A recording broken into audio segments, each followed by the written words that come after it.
ඔන්න ඉතින් එකෝමත් එක කාලෙක පුංචි ළමයෙක් ජීවත් වුණා. එයා නම් ගොඩක් කම්මැලි.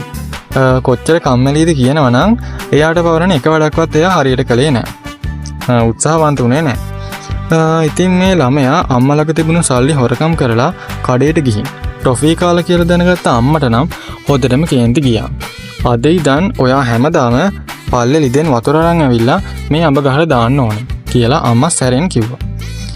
එදා ඉඳන් ළමයාට ඒ වැඩේ දිගටම කරන්න සිද්ධ වුණා. ඉතින් මෙහෙම අවුරුදු 2-3ක් ගත වුණා. ටිකෙන් ටික අඹ පැලේ නම් ලොකු වෙනවා. ළමයාට ඒක තේරුණත් එයා ඒක ගණන් ගත්තේ නැහැ. හැබැයි දිගටම වතුර දාන නම් සිද්ධ වුණා. හරි පුදුමයි. ටික කාලයක් ගියාට පස්සේ මුළු අඹ ගහම අඹ වලින් පිරීලා ගිහිල්ලා. මේක දැකපු ළමයා මේක අම්මට ගිහින් කිව්වා.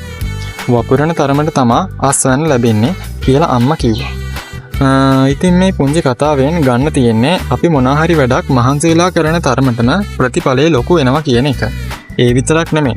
අපි කරන පුංචි වැඩක් වුණත් අපි ආදරයෙන් කරනකොට ඒක අපිට ලොකු ආශිර්වාදයක් වෙනවා කියන එක.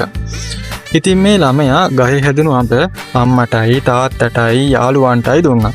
ඒ විතරක් නෙමෙයි අඹ ගොඩක් තිබුණ හින්දා ඒවා කඩේට ගිහින් දීලා සල්ලි අරගෙන ඉතුරු කරන්න ඕන කියලා හිතාගෙන අම්මට දුන්නා.